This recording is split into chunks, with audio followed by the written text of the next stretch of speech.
Yes, we'll start again. So now I'm happy to introduce Peter Kaya and Lars Hansen here from Dansk Energy that will introduce you in more details to the FLECH platform and the first service that the SU service that we're looking at and what the flow is in that. So I think I'll just leave it floor to you, Peter. Thank you. Yes, I'm Peter Kaya. I'm representing the DSO side of Dansk Energy. And I'll just give you a short appetizer before Lars will say more about the FLECH platform itself. It's a little bit digging into what David was talking about. What is the DSO logic? The DSO main channels is actually asset management. That's our core business. We have a lot of assets, and how to actually run and invest in those in a smart way, that's our logic. We have to actually preserve safety at all times, both from our customers, our employees, and also our investments or our assets. And on the other hand, the balance is, of course, the economy. So, actually to buy flexibility, and I say this because many actually have this perception of smart grid as a smart word, and just a smart word. But in our mind, smart grid is just a part of the asset management. This is the alternative you have. Many have been talking about the business case. Many have been asked us, what is the price of the flexibility that you want to buy? And we have been regarding this as very simple for all the time here. It's actually just you have an investment of 1 million, say in reinforcement, and the business case is very simple. It's actually just the interest rate of that investment that you are able to postpone every year. You can postpone this investment. You are able to buy flexibility for the interest rate. In this case, if you have an investment in 1 million crowns, you are actually able to buy flexibility for the interest rate of 50,000 crowns a year. I think we wouldn't actually use 50,000 crowns because then we would rather invest. So maybe it's more likely we would actually pay half the amount to a flexibility provider. But as I say here in bullet 2, flexibility might be the best argument for buying flexibility, because the business case over here, that's actually based on that we will need the reinforcement in the future, that it's only a postponement of our investment. But we have seen things recent years where actually energy savings or bankruptcies of big industries actually means that in a few years we don't need the reinforcement any longer. So you actually have reinforced your grid. Maybe you have a voltage problem and you make a big investment, and actually when we invest in grids, we actually anticipate that they to be there for 40 years or more. But if it's not needed 2 years later, that's a very bad case to invest in cables. So you could say, in this case, you also invested 1 million crowns, but 2 years later, you don't need it because the consumption or the peak load have gone down. So this is another way of looking at the business case, and I'm actually not able to calculate them out because I don't know how many years I will need the flexibility for. But this is just to say that there are some possibilities in actually a business case being a little bit better than just the alternative, which is conventional investment. That might be a very bad idea if you don't need the flexibility later on. So to go a little bit longer on FLECH, you could say, what does a DSO need a FLECH for? And the first thing is, of course, we need a place where we can advertise, or you could say, show that we need some flexibility. This is just, for a start, a place to meet. We need a place to meet aggregators who have resources. We need a place to show that we need flexibility, and they have a place where they can show their resources. And we also look at FLECH as having kind of a maturity plan or phases. In the first few years here, it's only awareness. We're looking at a place where we can meet. Later on, I think that we need conforming here. The projects will mature. You could also see that maybe the platform itself, or the exchange, or the clearinghouse will be a legal entity itself. There will be market rules. And in the very advanced version, we will have actually competition. And that's both on the demand side. It could be that more DSOs will be there, of course, not in the same local area, but also the TSO could be on the demand side here. And of course, our hope is that a lot of aggregators and resources will appear. So this is a very short appetizer of the needs for a DSO, and this is just, maturity models as in all other aspects. And I think that you should go to how it works. Lars? Sam? Yes. Thank you, Peter. Now, Peter has tried to give you a nice insight to the FLECH, and my role here is today to open up the box, show you that some of the mechanics inside of FLECH. And to do so, I will try to illustrate the mechanics of FLECH by presenting an example. And just by coincidence, actually Ole here will take this example and go into further detail later on. So if you don't get the full picture at this tour, then I'm sure that Ole will do the work afterwards.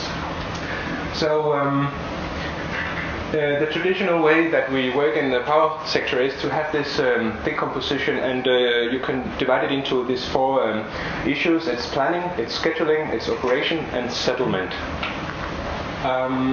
Then if you look at the code from before, you could take this into the daily work of the TSO. The DSO here. The DSO. So we still have the planning, we have the scheduling, the operation, and the settlement.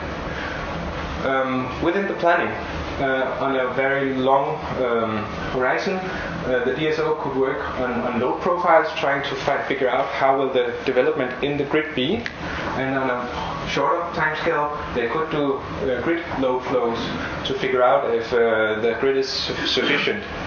Now, today we don't have the flexibility in the system from demand load and all this stuff, but tomorrow we could have, and if we assume that we have this flexibility in the future, then we could come to this point here where the DSO could decide whether to do the traditional grid reinforcement or go for this demand side flexibility. If we say that the flexibility is out there, he could pose a request to the aggregator side. The aggregator would have a similar working schedule with the planning, the scheduling, the operation, and the settlement. It's pretty much the same way of working that they do. So having this request at the aggregator, then the aggregator would of course forecast his flexibility, and his obligations would be to take the flexibility and put it at the markets where he actually can gain most in favor of his customers. So let's say the aggregator here now has this request from the DSO. Of course he could present a bit to the DSO. So now the DSO is faced with a problem, as also David said to you. We have now the case, will the DSO go for the traditional grid reinforcement, or do they think that actually this flexibility service could solve the problem? We have done a study here where we have tried to analyze and dig down and see what kind of services would be needed at the DSO level, and we have found 5 load management services and 2 budget management services, which we have described in a report, so I will skip it for now. But just make you aware of that we have these solutions not totally final described, but they are on a good way. So now the DSO figures out that the business case is good here, so what he does, he moves on and to the scheduling, and then he makes a contract with the aggregator. So now he has a capacity or something out in the system which he knows that he can rely on. And when we enter the operational phase, he would do the activation, and of course the aggregator would provide the services that he has contracted. And by the end of the day, there's a payment. That's the way the system works, and everybody are happy. It's a challenge to present you all the nice details about this setup. One of the things is that we have the Angro model in Denmark, which is saying that the DSOs should step backward and have the sales companies fronting the customers. This is a bit the same here, that if the DSO should have a lot of aggregators, then they would have a new challenge. And here, actually, what we call FLECH comes in quite handy. FLECH is the process here doing all the actions between the DSO and the aggregators. Another thing here is by having FLECH, in Denmark we are a small country, even though we have about 65 companies, and it's a challenge for the aggregators if they should interface with all of those. So FLECH is also kind of a standardized solution, taking in the flexibility out in the system. And the last thing I would like to say to you here, we could exchange the word DSO by TSO, and in this way we could also take the flexibility down here and put it up to the TSO. This is not the target of today. What we have done here is to go for this power per plant, and the product here is a normal day, and here we forecast that we will have a problem later on. So the service here is actually to back off the power here, power consumption. And you could say that it wouldn't be natural to have a reservation of capacity, which is on the long term, and you would have a short-term activation scheme. This is what we have done in the project here, that we have defined the first DSO service as a capacity reservation market and a reservation activation market. And now we have the first service here, and I'll try just to run through an example here of how it's working. So this is the first slide, which is trying to illustrate this by a sequence diagram. You see that the DSO here is figuring out they will have a challenge somewhere in the future. They have maybe half an hour, half a year, 1 year ahead. They forecast there is an issue here. So what they do is they call, they set up these parameters. They ask for the volume, list of PODs. This is point of deliveries. Every meter in the system has a code. So they tell about when does the project start, the period length, and the maximum number of activations. This is fed to FLECH, which does the announcement to the aggregators. There's a lot of information in this slide here. The maximum number of activations here is for the aggregators, because they have to figure out how much of their available capacity should they hold back. I know. When the aggregators here, when they figure out if they have assets with the numbers put by the DSO here, then they can present a volume. How big a volume can they actually take out of the original request? Which asset can they do? And they would also provide a reservation price and an activation price. There will be this bidding process, and finally we will have a gate closure, which is cleared by merit order. So the things are stacked, and we'll find out who can deliver the service at the best price. Then we will contact the winners by what we call a contractual baseline. So imagine this is the capacity reserve. If we get a clearing here, then we know that we have aggregators ready for doing service later on. So now we can move on to the reservation activation market. This is about actually delivering the product. So here the DSO is could be the day before the operational day, and he figure out tomorrow I will have an issue. For this reason, I call for this reservation activation market. He would then tell about the volume that he needs, the PODs start, and he would also tell the maximum activation price. Same drill as before, the aggregators are announced, and the thing is here that the aggregators who want the reservation might not be the cheapest, because when you are an aggregator, one of the challenges that you have is to forecast your flexibility, and the longer you have to forecast, the more uncertain it becomes. But maybe if you are on a day-ahead basis, there will be more aggregators who actually can participate. So we have a bigger volume of aggregators that can participate in this, and having a maximum activation price, then the DSO could have the service delivered at a lower cost. And then the same drill as before. It was a bit fast, Other will pick up on it later. Just to give you an overview timeline here. So here we have the capacity reservation market, and as I told you, there's a market phase, and we have this clearing. If we don't find a clearing here, then the only solution that we have is grid reinforcement, and so we can live with this. If we get a clearing, then we can move on, and then we have the reservation activation, and this will be if it's on a daily market. Then we have this process. Assume that we here on the second day here forecast that the day after we have an issue, then we'll open an activation market, and if we get a clearing, we also find some aggregators who will serve who will do the service, and when they have done so, of course they will have a payment.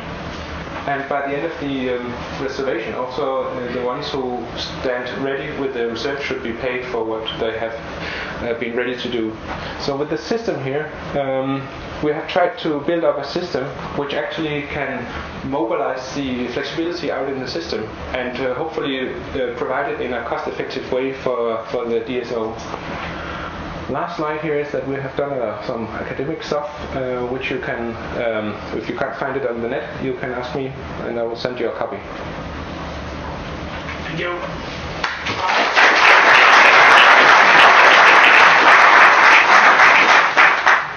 Okay, so yeah, that was fast, very condensed, but now we're going to see how a platform like this could really look like, and the details of the transactions, and that will be my colleague Will Sundström, also from our research lab in Zurich, who will do that. So, are you ready, Gunnar? Yeah, I'm ready. Yeah. As ready as I can be. Good. So, yeah, I can use this. Yeah. So, what I will show you today is the first prototype that we built for FLECH. This prototype has been tuned for you today, so that you can better understand how it works. To start off with, I'd like to just describe the scenario. And this is what we will have. We will have a DSO, which we heard about before. We will have 9 aggregators, each controlling one point of delivery in one part of this DSO's grid. They will control one, and the DSO realizes a long time in advance that there will be problems here. And this is really where FLECH comes in, and this is the scenario you should have in mind when I describe the FLECH. So can we start that one? So, as Lars Henrik described, there's a few steps that I will go through. There's the capacity reservation market, which is the market the DSO starts when he realizes he needs capacity in the future. And then the second step is the reserve activation market, which can be day ahead, where there's a new market for additional providers of flexibility to bid in. And then step 3 is the activation of contracted resources. And the final step is the settlement and the payment of the contracted resources and the services. So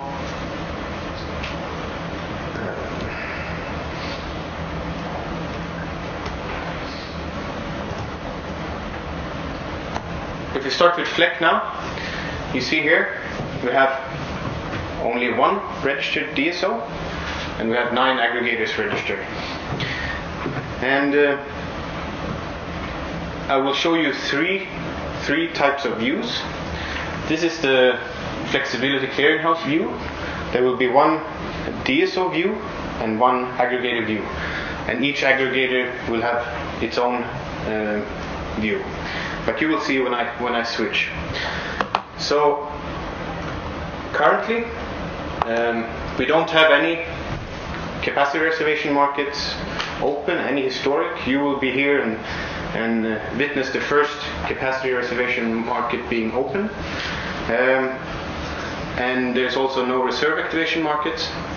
So as Lars Henrik described, this is with the sequence diagrams, this solution is a messaging based solution. So to the right here you will see some messages flying by. I will explain some of them and I will explain what happens, but essentially you see what gets shipped between the different entities. So the first step would be to open the capacity reservation market, and when I do this, the aggregators will automatically create an offer for this market and submit these offers to FLECH. So if I start here, you'll see now we got some messages here. You can see what, if you sit in the front, you can see what they are. They're offers coming in from different aggregators. And here you see the capacity reservation market flashing green, which means that it's currently open. Now, for this demonstration, I have intentionally left away the periods of this, because this would be then this market would open for a period which is in 1 year or so, and this is sped up for this demonstration. So what you see here, if we look at the messages, the aggregators, as I mentioned, they submit offers, but the first message was that the DSO opened the reservation market, capacity reservation market. And if we look at the details of this market, you see here the point of delivery IDs that this market is open for. If you paid good attention to my picture in the beginning, you might remember these numbers, and each of the aggregators actually have one of these. And the volume that the DSO is interested in is 1 megawatt. And there's some details here too, which is the activation period, duration, and maximum reservation price. And now we can look at the actual bids that came in, and here you see all the bids, all the offers from all the aggregators. Currently, none have been selected yet because the market is still open. We can order them in a list according to the reservation price, and the next step would now be to close this market and then see what happens. So if we go to the next step, you will see here there's some contracts. It actually runs through and clears this market and sends contracts to the aggregators. And if we look now at the same offers that we had for this market, and remember the volume was 1 megawatt. These three were the ones that got selected to achieve this volume, and this is the lowest price combination of offers to fulfill this volume. You see that there's some offers here that are too small. That's because, and that didn't got selected. That's because there were some other ones who had a larger volume for only a slightly higher price. So that's why this is the combination that fulfills the DSO request. So now if we,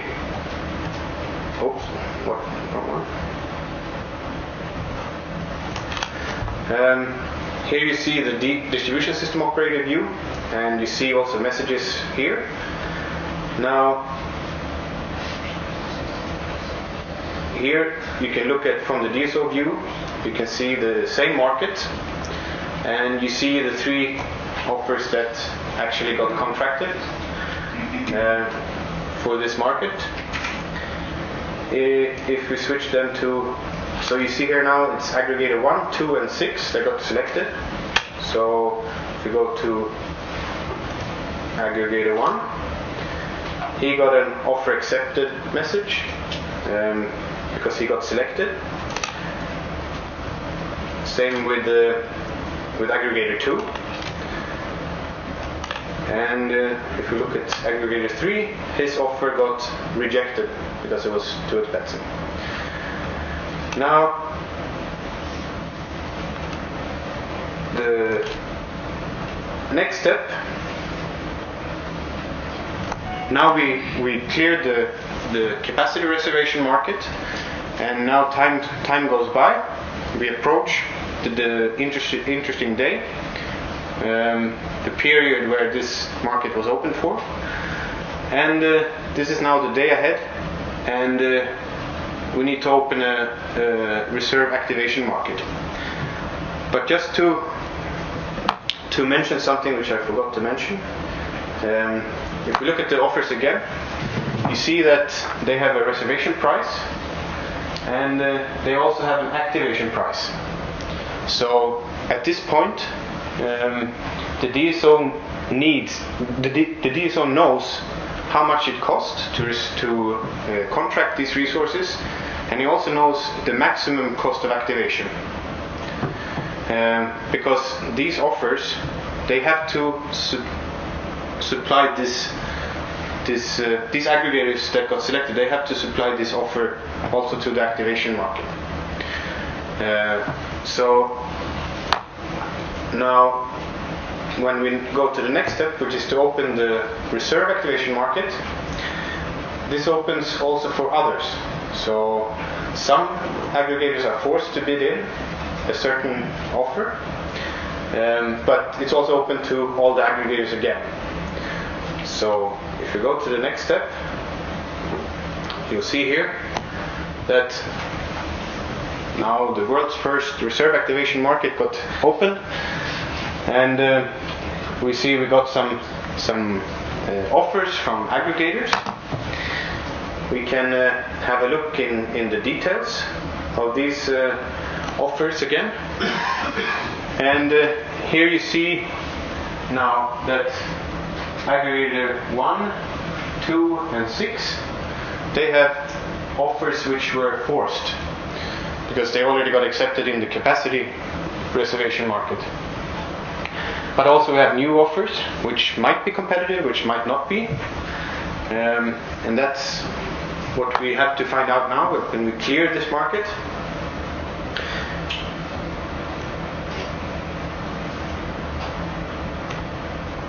So now we clear it, we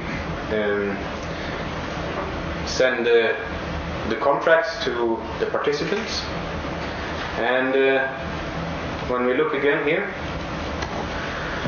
this is a good example that one of the forced offers from the previous market got selected because he had a very competitive price. But also two other aggregators that only bid into this day-ahead market, they got contracted for the activation. You see here the volume is also the 1000 kilowatt, sorry. And we can then have a look at the DSO, and here he sees these offers that got contracted, and some more messages. If we look at now the check which new aggregators, we have 3 and 1, but actually his second offer got also accepted, so he's a lucky aggregator. Aggregator 3 now got an offer accepted, and if we look here more closely, his offer got accepted. This is like in green here, but in the previous market, the capacity reservation market, he didn't get selected. How are we with time? 7 minutes. You've got a little Okay. later for a start, so So now we have almost gone through the whole cycle. The next step is to actually activate, and this is being done in the background here. You won't see it. There's no real assets being controlled.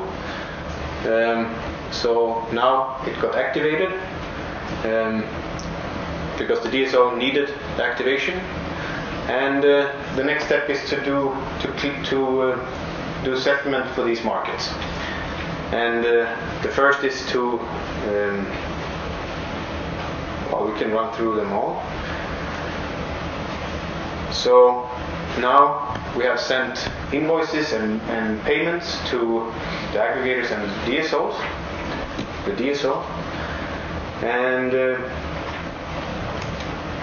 if we look at the DSO again, we see here that he received an invoice for 2 things. One is the reserve activation market and one is the capacity reservation market. The total amount that he needs to pay. I don't know if for Peder, if this is what you had in mind. The numbers are of course made up. Only if the market is getting implemented we will know the actual numbers. But we can also look at the aggregators and take one which so this aggregator never received any payments because this aggregator never got selected. Aggregator 1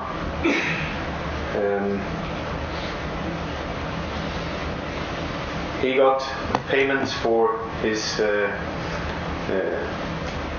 for making the reservation in the capacity reservation market, and also he got 2 payments for the 2 offers he provided that got selected in the reserve activation market.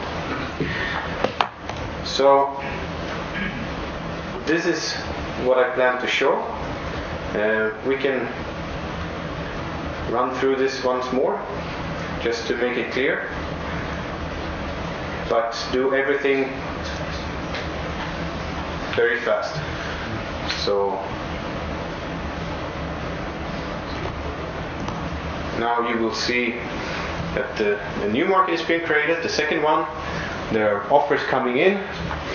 This market is cleared, some contracted. Now the second market is open, contracts, this is then cleared and contracts are handed out. And the activation is being done, and now it's time for settlement, and we will see some invoices, messages being sent to the aggregators and the DSO.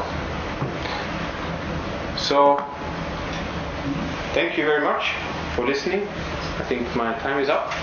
Yeah.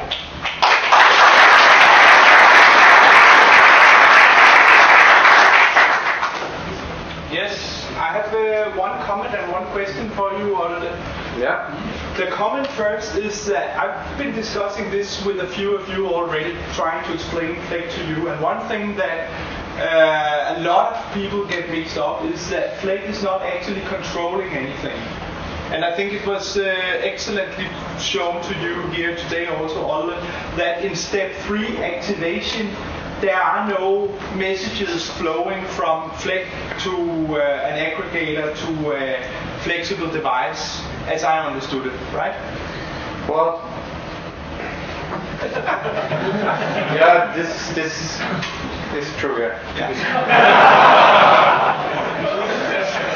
Good, because that's an important understanding for me at least. Then my question for you, Ole, is that in the settlement we had a guy visiting us from the UK earning some money on contracts, and they have a lot of regulation with respect to the fact that you need to prove that you have delivered your flexibility. You didn't really touch upon that. Does FLECH have a role to play when it comes to prove towards the guy who pays the money that the activity has actually happened? Yes, it plays a role, because the way you prove it needs to be very transparent. And Lars mentioned the baseline that is used to compare what was actually delivered and what was not delivered. And the way this baseline is calculated and how you compare needs to be transparent to both the aggregator and the DSO in all cases. So FLECH plays a role in this, for sure.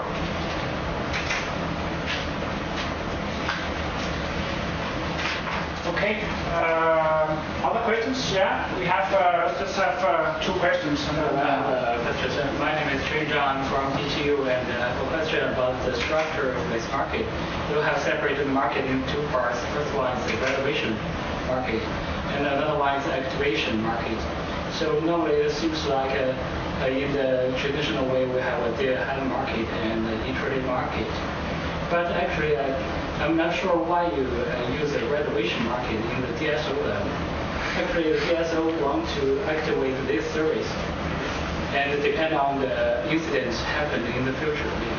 But it's not exactly happening maybe in the next hour, in the next 20 or 5 minutes. So it depends on the case. And I don't think this is a very effective way to solve the problem. So can you explain more about the market structure? Maybe you. The purpose of doing this is that you have to compare the reservation. If you have to do grid reinforcement from you take the decision until you can actually say that the job has been done, there will pass at least 6 months. For this reason, we say we need a reservation market where we can reserve capacity.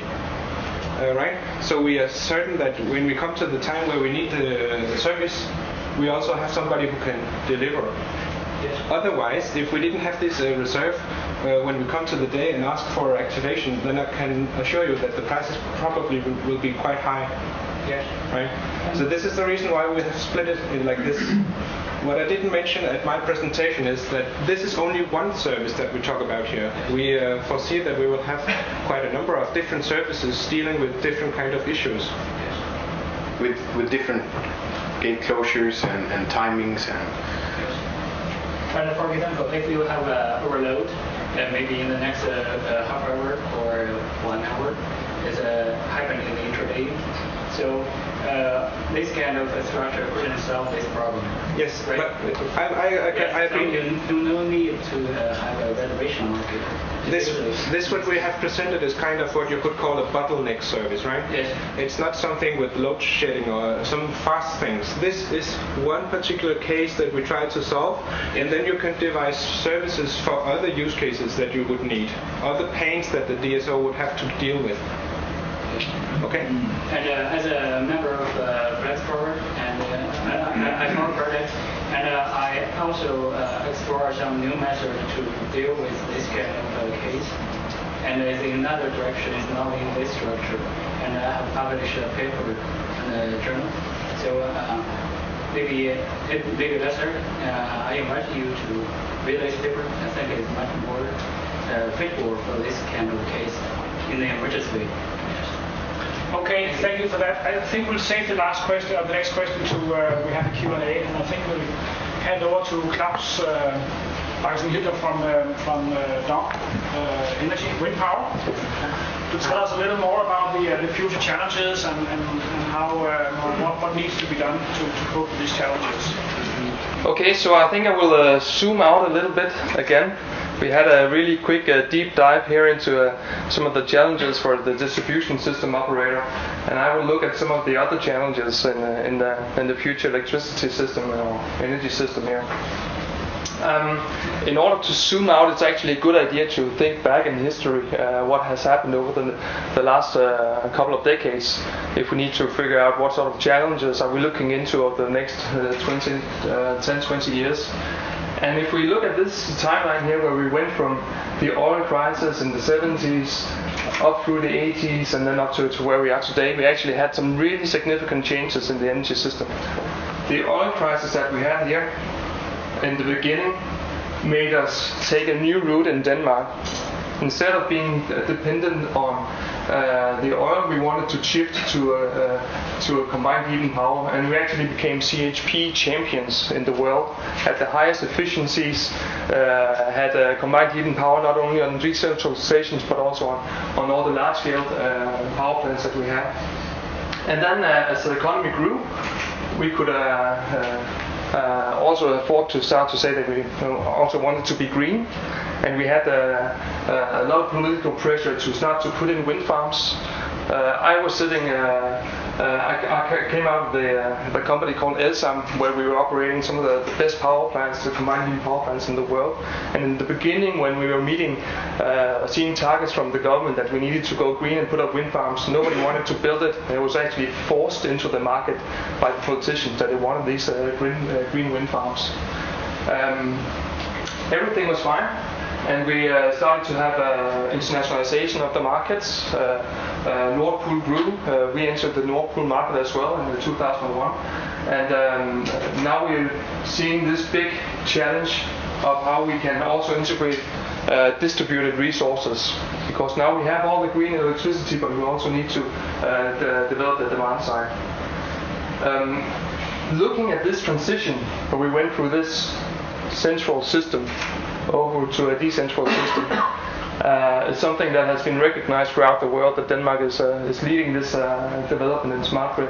This is from the Department of Energy, where they had a white paper on smart grids, and you can see Denmark as a reference case.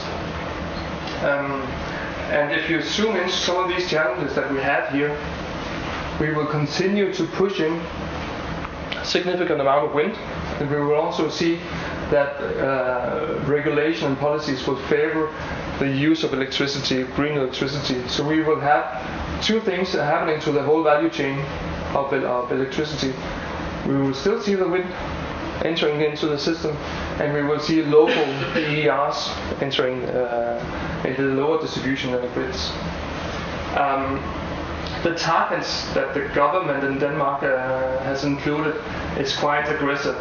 They want to bring us to this 50% renewable penetration of wind power in 2020, and they want to reduce CO2 emissions, and they also want to have renewable electricity and heating all the way up to 100% in 2035. Extremely aggressive targets. And actually in 2050 they wanted 100% renewable across all sectors. And people here from Denmark know that right now we're actually sort of discussing whether or not this is economically feasible to keep up these hard targets. But at least it's driving some of our technology sales out of the country, you could say. This is not just something you do because Denmark wants to save the world and go green. This is actually something that the politicians are pushing in order to create jobs and create a technology export. So don't think that we will save the world by making Denmark green like this. It's actually about technology development and job creation. Some key points to notice is what happens to the value chain when we have these two game changers. On the production side, we will see that the combined heat and power plants, they start to lose out.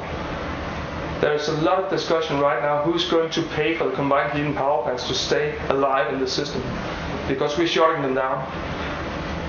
Vattenfall is trying to sell the power plants that they have in the Danish market. Nobody really wants to buy them. The guys who are buying up the power plants right now are municipalities, companies who are allowed to make long-term investments. There are no real commercial players buying up the power plants that's on sale right now. And the same problems are sitting with Dansk Energy with our power plants. At the same time, we have government targets trying to retrofit the power plants from the conventional fossil fuel to biofuel. So that also requires a lot of investments and will require regulation, long-term stable regulation for that transition. We will see on transmission level an increased need for interconnectors.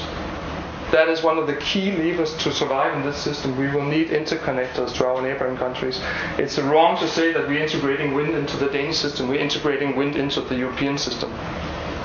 So even though we have Denmark as a good case, we would never survive where we are at right now without the good interconnectors to the neighboring countries.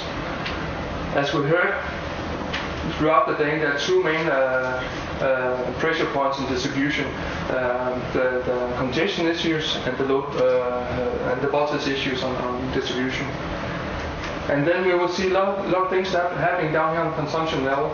We will see that the deployment of these local energy efficient appliances will probably be delivered as services instead of hardware components. We will see service providers providing heat instead of selling a heat pump. You'll buy into a leasing service or things like that. That will probably introduce some of these aggregators that we heard a lot about, and it will be through these service providers that we will mobilize some of the flexible services. This is just a quick picture. I think this was done in 2012 or 13, where we looked at the current plans from the government on how much offshore and onshore wind would be deployed. You can see that onshore is going to stay stable, and then we will have a ramp up in offshore. And this is a picture going from 25% renewable wind in the western part of Denmark to 50% renewable wind, doubling the capacity. And when you see this picture, you will see that we will have huge spikes of huge surplus. I mean, we're talking about huge amounts. Capturing this surplus will never happen through turning on another dishwasher or coffee machine or something like that. We're talking about turning on half the size or the whole size of a job and Fyn. Okay? Will never happen. So we will need to have huge new sectors to throw in this surplus of electricity. Maybe district heating can capture some of it, but we will definitely need the interconnectors to push around with these big surplus. We will still have periods with no wind. Even though if we install lots of capacity of wind, there will still be a few days without wind. Who's going to provide that electricity? None of our central power plants would like to deliver power into a scenario like this with lots of starts and stops and starts and stops. They were never built for this. They were built for baseload operation. So forget about it. They will never stick around to deliver just for 1 day or 2 days. You would have to pay them through your public service obligation in order to keep them alive so that they will provide this. Or you would need to get it through the interconnectors, or you would need to get it through some of the distributed energy resources that the individual customers buy into in order to protect their own security of supply. Two other main issues. Some of these ramps, they can be quite aggressive in the future. And another issue is about the grid side. Who's going to provide all the services, not only on DSO level, but actually also on CSO level.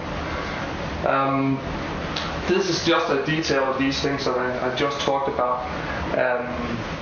and maybe the next slide is more interesting, because this is a model where we simulated some of these future scenarios of what are we actually looking into, and these are still numbers from 2012-13 from a system analysis. And we can see if we have this growth of renewable wind, we will have a huge increase of surplus capacity. Here we're talking about 4.6 gigawatt of surplus in periods. Massive. That's about the size of interconnectors that we currently have out of Denmark. So we can actually push this out to the neighboring countries as it is today, if they want it. But actually the Germans are right now curtailing our interconnectors, so they don't want it all the time. So maybe we'll have to start to curtail some of the wind. That's one solution. It's fine. Then curtail the wind. You will save the lifetime, they will produce another day. It's one solution to fix that. This issue about no wind. In 2030, there will still be a number of days with no wind. We will still have at least 5 gigawatts of demand in Denmark you need to cover somehow.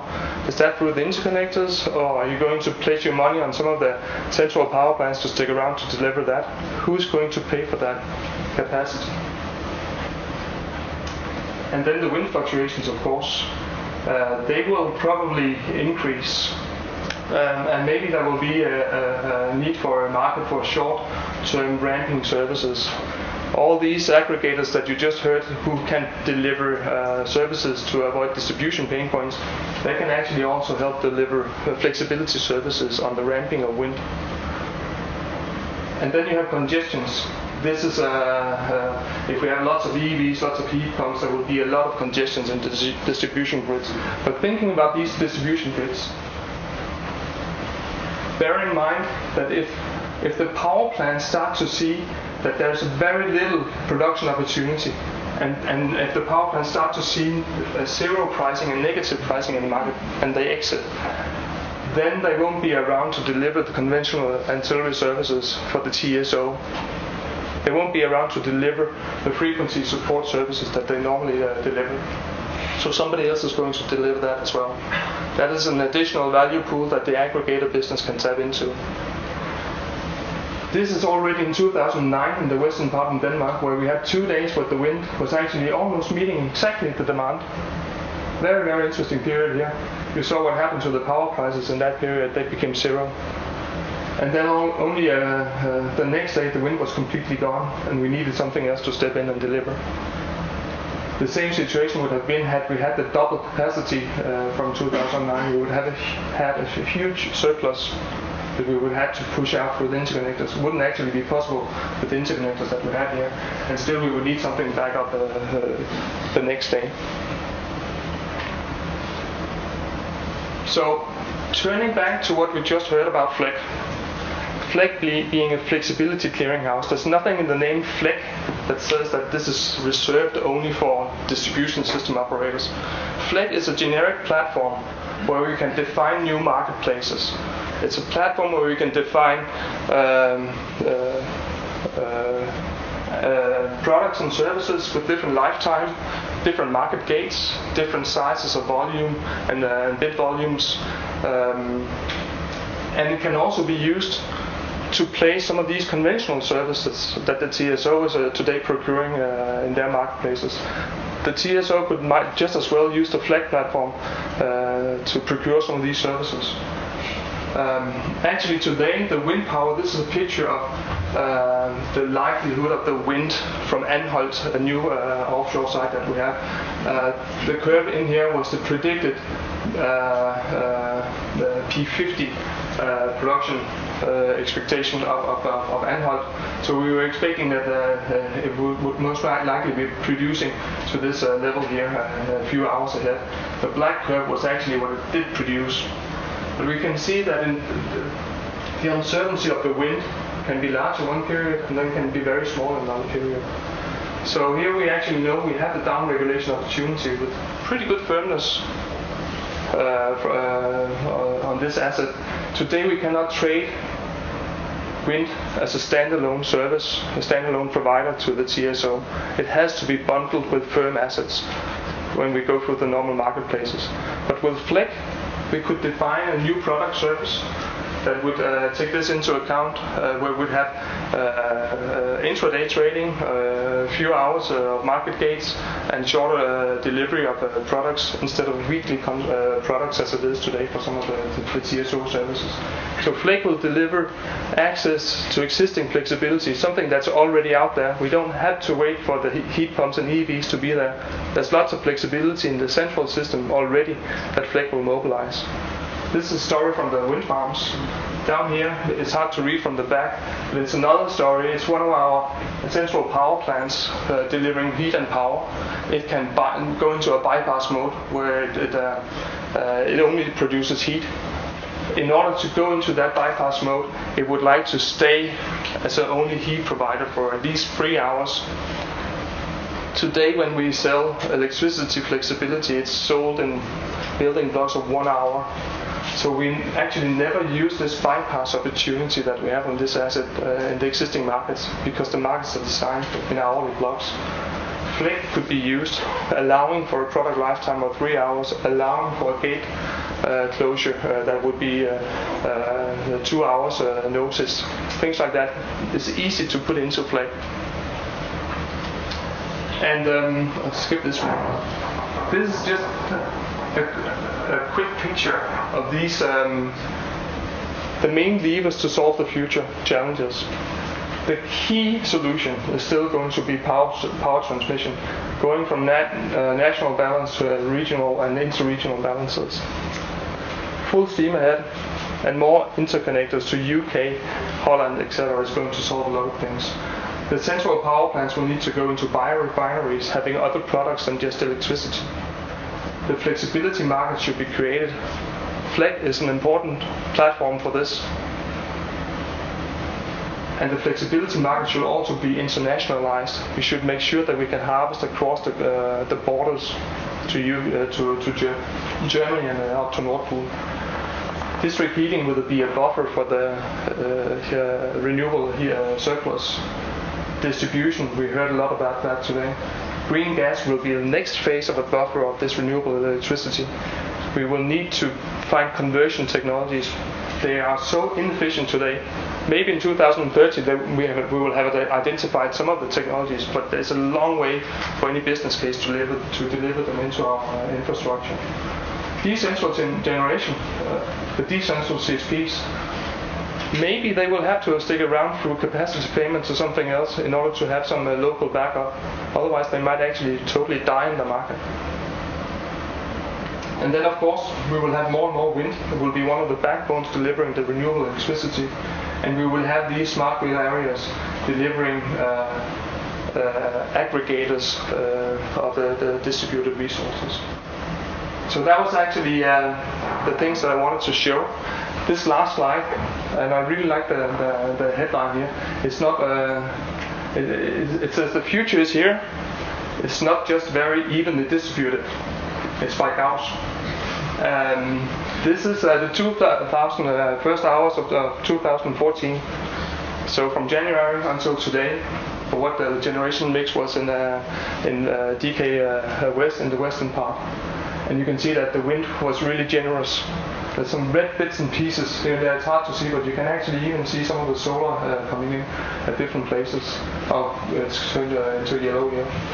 And you can see that's definitely meeting some of the electricity, and there's lots of surplus in periods, and lots of holes still to fill out. And here you can see, with the existing system, we actually are dependent on interconnectors meeting some of the demand, where the central power plants that were not capable of providing here because of power prices being too low. So the penetration of wind here, I think was over 70% in this period here for the western part. So optimizing and running the system can be done, and we just need to really think about the large-scale challenges, not only the small-scale issues. And FLECH will be an important lever in creating these flexibility platforms to exchange the services. That's it. Thank you, Klaus.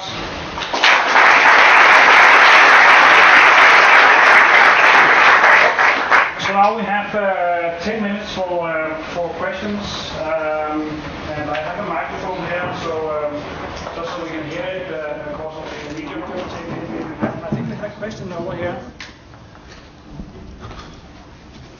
Did you have a question or?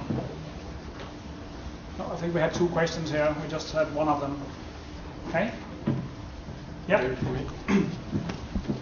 Thank you. This is Mark Nagy from Bosch. I was wondering, we heard a lot about the functioning of all the system, but who is actually the market who is going to work with the system? On the one side, it's going to be aggregators, or are there, for example, also other kinds of partners who could come in? And the other thing I would like to know is how do you actually connect with this system? So is it going to be through web services or other kind of interfaces? Thank you. So who would like to? Would you give it again? Okay, I can say something, then we can pass it around with the different other companies here. So from the Dong Energy side, we are both a distribution system operator, and we're also running an aggregator business. We would not like to run the marketplace. We would need somebody else to take that role.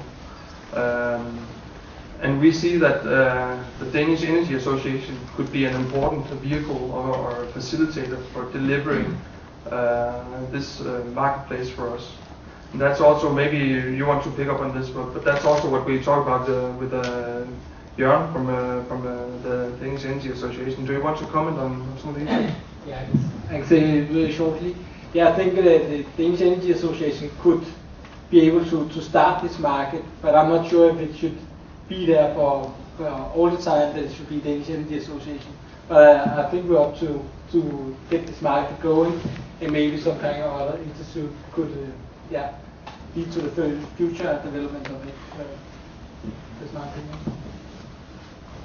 And for interfacing with this system, we're currently writing specifications on the interfaces, and it's both web services and messaging based. And yeah, that's all the information I can give you right now. You will have to look forward to this document. Yeah, I can just add that at DTU we are trying you guys out, and Stefan, one of our PhD students, will actually try to connect to the FLECH on behalf of 2 aggregators in iPower. So we test it out, so we see how it works. Okay. Another question? Yeah.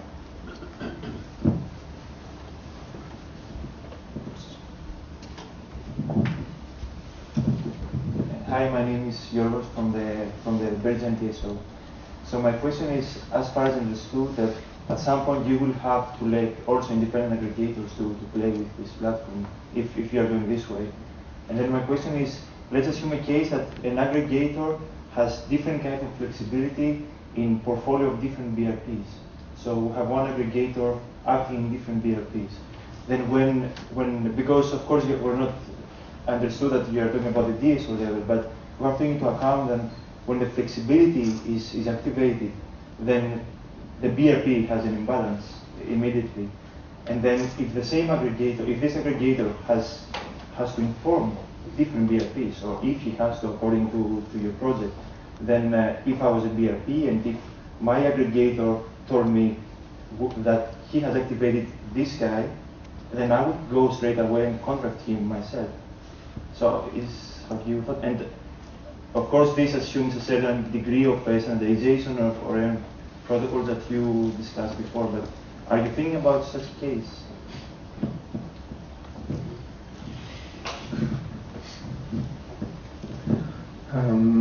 Yes, we have been thinking about it. We sort of designed that we have the traditional setup where the BRPs are responsible for trading with the TSO side. And what we suggest right now is that on the flexibility side, when an aggregator picks up the flexibility, he could go through the BRP side and then send his services into the traditional markets. What we have said is that it might be easier if the aggregator goes directly to the FLECH But if it creates too many conflicts, then as you say, then the BRPs would probably make some very tight contracts with the aggregators, and then it could be the BRPs that actually goes directly to FLECH with the flexibility.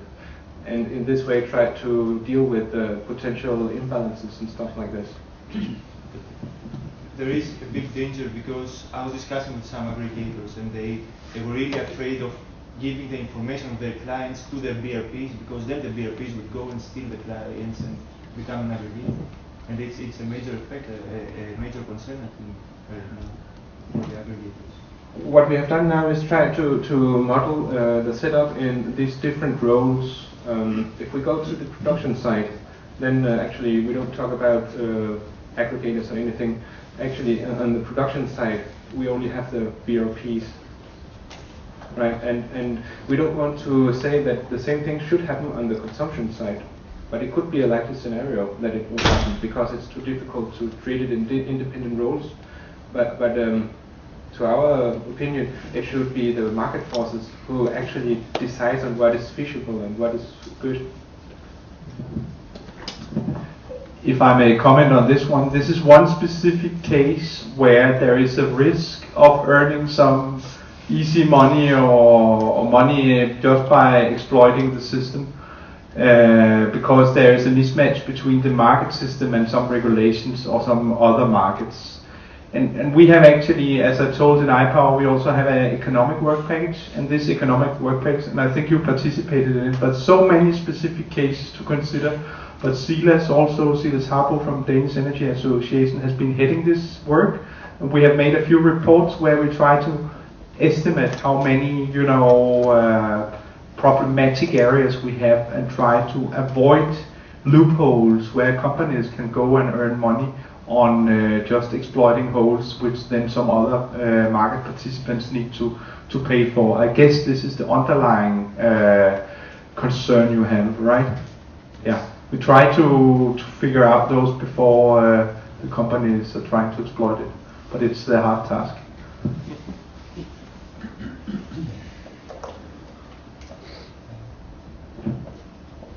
And maybe just to build on it, I mean today, Peter, he can go out and make an agreement with a local greenhouse and make sure that he turns on his light when the right period is around, without really talking to the BRP. Of course, it would be polite to include that in the system, but otherwise I think the system will figure out sooner or later if somebody's playing around with the balancing services here. So if it will be a big pain point, then I'm sure it will be solved and people will make sure to coordinate, and they will the retailers will put it into their contracts that the end consumer is not allowed to talk to an aggregator with certain over a certain volume size or something like that. And that's actually already in the contracts today. So I don't see it as a big showstopper. I think that it will be figured out by the marketplace itself. Maybe one. Yeah. One follow-up question. I just thought about your problem of who's going to operate the FLECH, and for me it seems like it's going to be the standard business of like Nord Pool or the EEX. Those are the guys who handle stuff like this. And have you actually asked those guys if they are interested in handling this operation?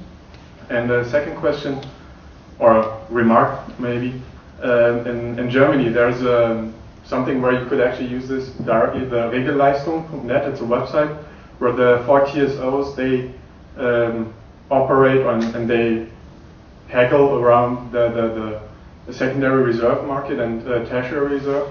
And at the moment this is not done with an automatic system like this.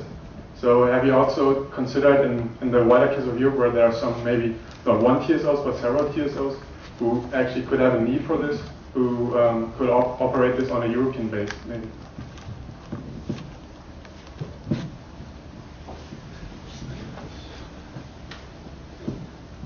Well, as a matter of fact, iPower is a consortium partially funded by the Danish government, and the aim is to generate some growth in the society.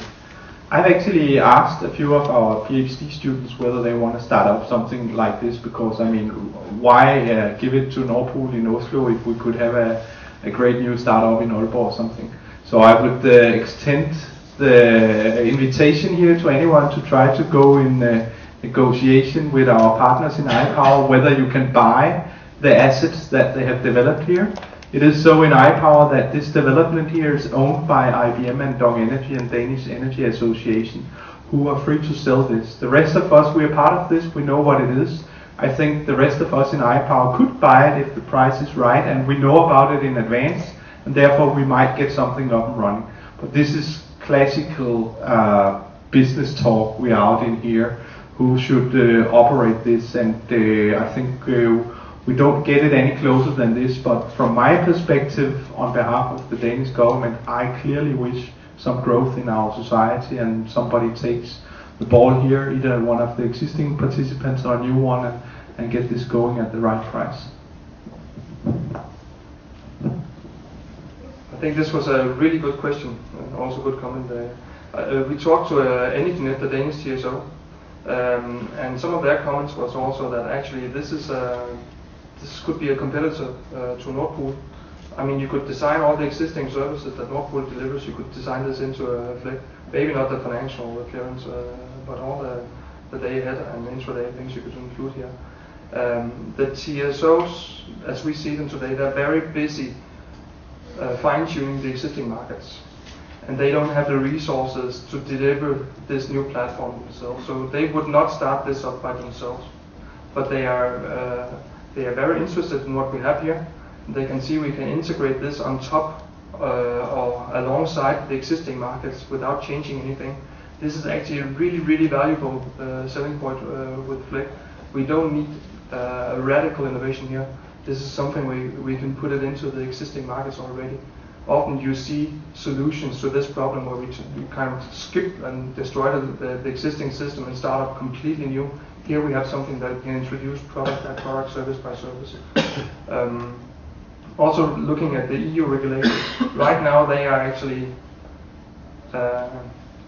scrutinizing Nord Pool and some of the other exchange markets in Europe, why they have an under-the-table agreement of not competing on each other's markets.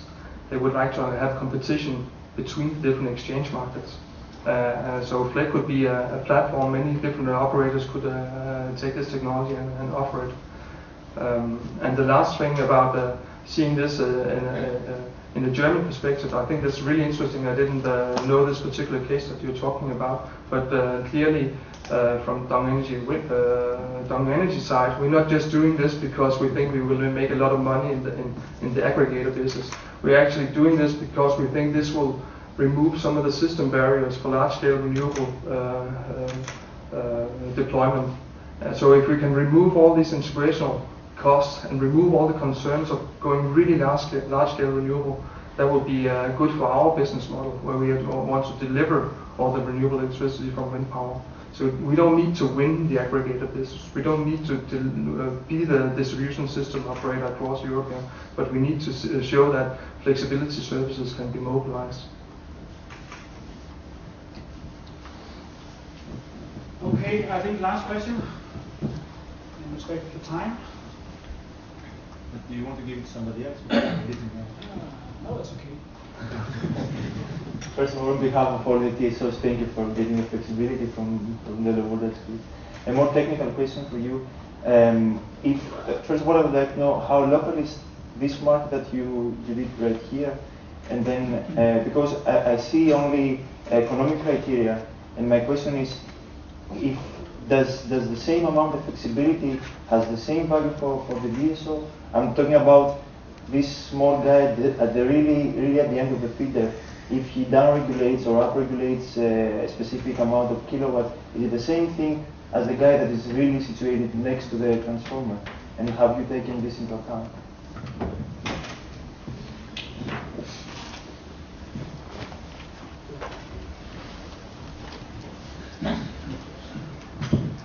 We have actually not been looking into this because, as Lars mentioned, we have a lot of different kind of services. So this service zone here was just a standard saying we have a lack of capacity and overload, and how could we actually decrease the load. But you're right, of course, that there are a lot of technical issues, especially going into the voltage services. It's a lot more complex, and we need a lot of more speed in delivering the services. So I think we have to say that this is what's going to be worked on in the coming couple of years.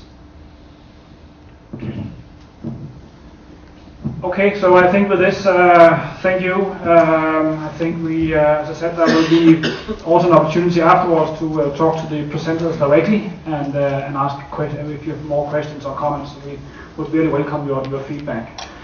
So, well, just as a wrap up, very shortly, one question we also talked about in last week's meeting there with Energien is about the timing. Is the market ready for this? And it's a kind of a hen and an egg problem that should we create the market so we can also get somebody motivated to actually invest in what it takes to make their flexibility ready and also be able to automate the activation and make this easy to work with it and to work with the market. So, or should we say, okay, we want to have the capability first, and then we will establish the market, and so that's also a discussion. So, but anyway, we are working. We will continue to work with the FLECH and also get some of these issues and some of the things that you have addressed here. Try to get some answers for them. So, just thank you for coming. Just to remind you of the May 14 event that we have in iPower at PTU. And then in November we will have again, the 18th and 19th, we'll have a 2-day iPower event where we will spend the day here on FLECH and how this is, how far we have come at that time, and some almost real demonstrations integrating the syslab, etc. So, and as I said, we have now video recorded this, so if you have some colleagues that haven't seen this or you want to share your experience here, then we will have a video some other time in, well, probably on YouTube, but linked from the iPower website, and also the presentations will also be available on the iPower website, which is iPower /net.dk. So you can look it up, and there you will also find some of the papers that have been developed during this and other activities in iPower. So again, on behalf of iPower, DTU, Dansk Energi, DONG, and IBM, thank you for coming, and please feel free to stay a bit longer if you want to discuss something. Otherwise, have a safe trip home. Thank you for coming.